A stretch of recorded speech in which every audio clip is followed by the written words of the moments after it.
Еженедельные настольные новости по понедельникам вновь. В этот раз, надеюсь, мы все-таки успели, и вы смотрите нас в начале недели.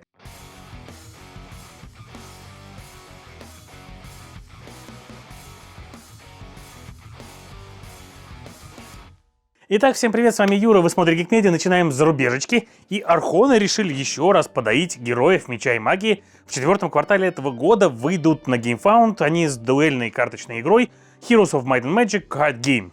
Вернее, The Card Game. Говорят, что это прям будет карточная игра какого-то нового поколения и прям грандиозная. А кроме этого, они обещают самый грандиозный краудфандинговый проект. В этой игре 1 на 1 с вашим оппонентом вы будете использовать героев, юниты и фракции и заклинания, то есть карты их, для того, чтобы победить друг друга. Да еще и локации разные из самой игры Герои Меча и Магии будут вам в помощь. С учетом того, что Архоны — это производитель миниатюр в первую очередь, а не настольных игр, я сомневаюсь, что краудфандинг по этому картгейму обойдется без миник. А Asmodee продолжает пользоваться благами прав на «Властелин колец». The Hobbit There and Back Again — это соревновательная приключенческая игра, в которой игроки будут бросать кубики, чтобы продолжить путь, собрать ресурсы и выполнить действия, которые помогут им достичь цели главы. У каждого игрока будет своя книжечка, книга приключений так называемая, и вы одновременно будете открывать ее на одной и той же главе и играть именно эту главу. В каждой главе уникальные цели и способы использования ресурсов. По сюжету игры вам нужно будет пройти сюжет Хоббита. То есть пройти 8 знаковых испытаний, с которыми Бильбо и гномы столкнулись в этой книге, включая троллей, гоблинов, варгов, гигантских пауков и встречу с самим драконом Смаугом в самом конце. И как вы поняли, это будет Roll and Ride с ресурсным движком. Автором игры выступает Райнер Книце. Издательство Смуг выпускает очень необычные игры, и они даже выглядят необычно. И их новая игра Hot Streak не является исключением. Это игра про гонки маскотов и ставки на них. Там будет специальная колода, в ней карты всех ваших бегунов плюс случайные карты. Но перед каждым розыгрышем колоды, постепенно, как будут раскрываться карты, перед этим вы сбрасываете несколько карт и не знаете, что конкретно ушло.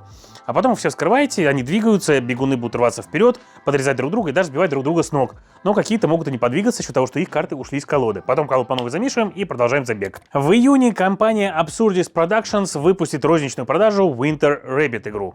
Это полукооперативная игра со скрытым размещением рабочих. Интересно то, что игра выйдет сразу на 2 языках, на английском и чероки. В игре присутствуют элементы искусства и дизайна культуры чероки, и сами чероки участвовали в создании и разработке игры. Мир основан на традиционных рассказах чероки о животных, где каждый игрок будет брать на себя роль персонажа животного. В этой игре жители деревни совместно готовят свою деревню к зиме и соревнуются в том, кто принесет наибольший вклад в развитие этого дела. При этом у зайца или кролика будут дополнительные всякие плюшки и фишечки.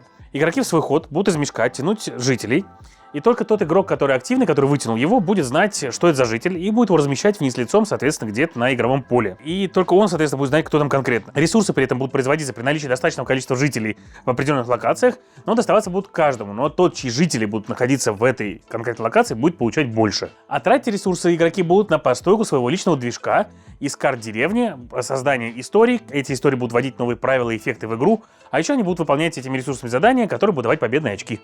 Звучит интригующе и интересно. В августе выйдет очень красивая игра на природную тематику, сделанная на базе переработанной эволюции.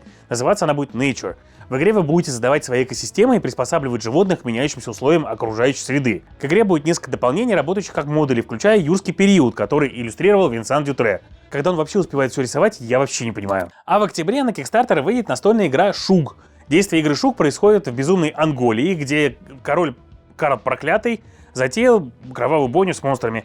Как ничтожному крестьянину вам предстоит лишь исполнить легенду, найти существо Шук и привести его в сказочный паб. Шук — это будет такая смесь стратегии и хаоса, которая представляет собой нечто среднее между патигеймом и данжен-кроулером.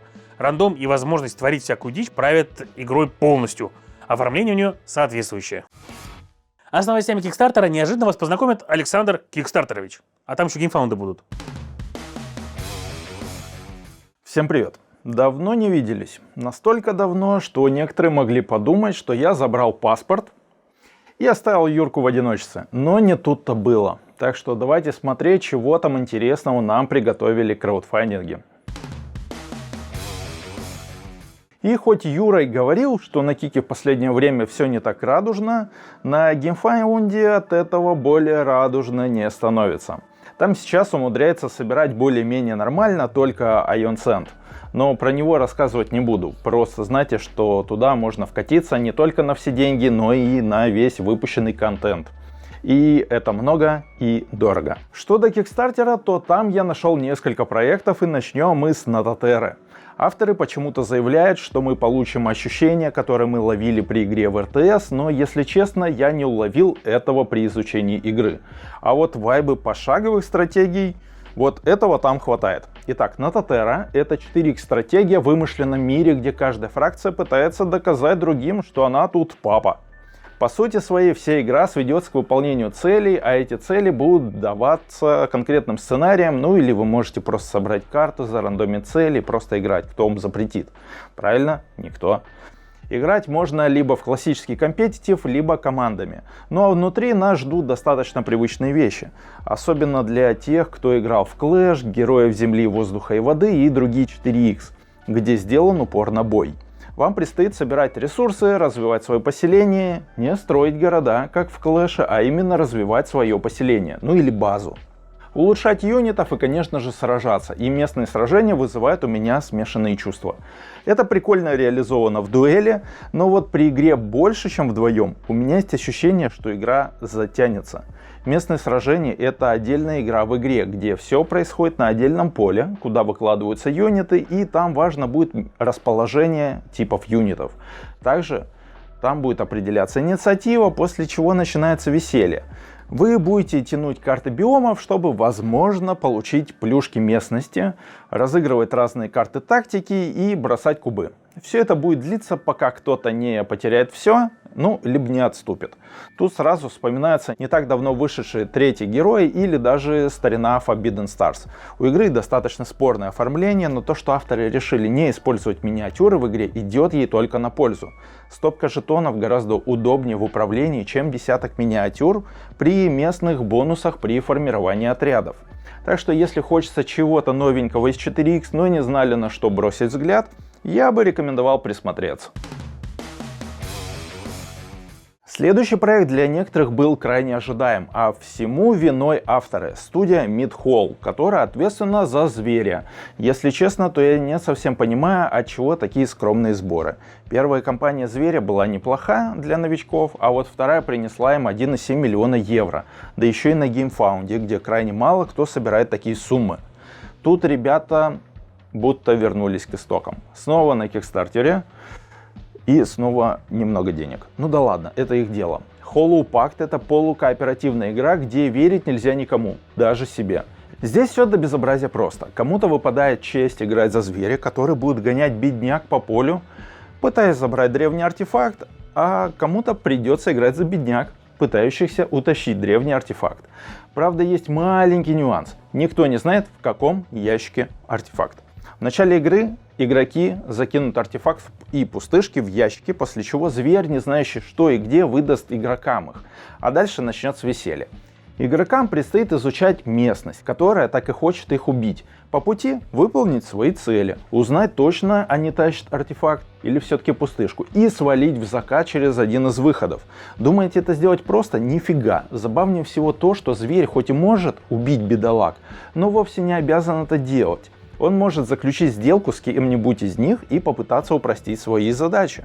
На уровне идеи и реализации выглядит Hollow Pact очень круто. Игра достаточно проста в освоении, но крайне разнообразна в геймплее. Если честно, тут у меня даже руки зачесались от желания попробовать, чего не было во время кампании по Зверю.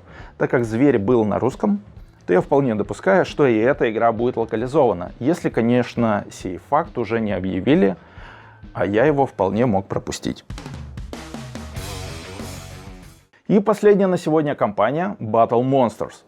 Как и принято у Restoration Games, ребята взяли старую игру и решились на обновление. На этот раз им в руки попала Battle Masters 1992 года. Games Workshop тут не пахнет, а вот Legendary Entertainment всеми правдами и неправдами пытается вытянуть свой Monsterverse из глубокой дыры. Как и в оригинале, нас ждет дуэльная игра, где игроки занимают сторону того или иного кайдзю. Restoration дают на выбор две базовых коробки. В одной будет Годзилла и Король Гидора, во второй будет Конг и Мехагодзилла. Бонусом можно получить Мотру. С Титаном определились, пора на поле, где каждого Титана будут сопровождать войска.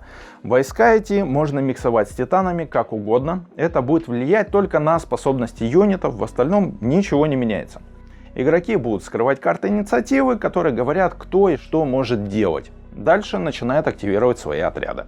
Передвигаемся по полю, захватываем ключевые точки, отстреливаем оппонента и так до тех пор, пока один из титанов не будет повержен. Несложно заметить, что игра представляет из себя достаточно простой скирмиш, который может дать большое количество фана за счет очень известной медиафраншизы. До чего греха таить, для меня Годзилла с Конгом гораздо ближе, чем какие-то рандомно сгенерированные монстры. Но я предупреждаю сразу. Учитывайте и тот факт, что внутри очень старая игра. И хоть внешне она изменилась, обновились правила, и так далее, игра будет ощущаться раритетом. Аналогично было и с Дорогой Ярости. С башни было меньше такого. Но я не думаю, что это плохо. Restoration умеет давать новую жизнь старым играм. Да, что-то может ощущаться как архаизм, но оно все еще приносит удовольствие. И это все на сегодня. Всем спасибо. Юра, тебе слово. Спасибо, Сань, было интересно. А всем, кто поддерживает канал Geek Media, большое, ребят, человеческое спасибо. Я был бы очень рад, если бы к нашему сообществу в Телеграме и к нашему сообществу на Бусти присоединялось больше людей, потому что чем вас больше, тем мы богаче знаниями, мнениями и советами. Присоединяйтесь к нам, мы будем вам очень рады. Переходим к нашим. Gaga Games открыла предзаказ на настольную игру Ascendancy. Обещают сильно реиграбельную 4X-стратегию на размещение рабочих, где вы будете путешествовать своим персонажем по миру игры, выполнять задания, увеличивать свою зону влияния, а еще качать свой планшет, при этом у каждого героя он будет асимметричным. В ходе приключения вы будете сражаться с монстрами, отстраивать свое королевство и сможете стать героем или злодеем, и, если захотите, жениться. Играть можно соло, в кооперативе или каждый за себя. Звучит, конечно, прям интригующе, но вот отзывы на БГГ очень-очень спорные. Crowd Games открыли предзаказ на настольную игру Nippon Zaibatsu. Это новое издание, выпущенное к десятилетию игры, и это экономическая стратегия, где вы управляете Zaibatsu, это такой промышленный конгломерат. Вам предстоит инвестировать в новые отрасли, строить и развивать фабрики, производить товары для насыщения рынков и выполнять контракты, чтобы увеличить свое влияние в стране, вставшей на путь индустриализации. Но чтобы быть первым, вам нужно будет вкладываться в развитие технологий, энергетики, железнодорожного транспорта и всего остального. Короче, это комплексная евростратегия. Необычной механикой в игре является то, что вместо обычного размещения рабочих вы не выставляете их на игровое поле, а наоборот забираете их с игрового поля на свой планшет, и ячейки, с которой возьмете рабочего, определит ваши действия в этом ходу. Crowd Games, кстати, участвовали в доработке новой версии игры. А у Чучу Games сегодня открылся предзаказ на новую редакцию Марша муравьев. Это стратегия, где вы будете развивать свою муравьиную цивилизацию, захватывать ресурсы, усилить свои возможности и водить за другими игроками. Ваши муравьи смогут эволюционировать. Там прямо из 3 частей вы вставляете свою муравьишку, и каждая часть вам будет давать отдельные способности и возможности. И тем самым, чем у вас более сильные будут карты для муравьев, тем более сильным будет ваш вид. Новое издание сильно переработано и включает новые модули. А еще прямо сейчас на Crowd Republic идет предзаказ на игру Крестоносцы. Посмотрите ее летсплей можно вот здесь вот. Мы причем играли с авторами игры, они рассказывали и историческую подноготную, и как делалась игра. И на прошлой неделе была точка G, это наш топовый формат, посмотрите обязательно, если его пропустили. И это все на сегодня. С вами был Юра, вы смотрели Geek Media. Всем пока!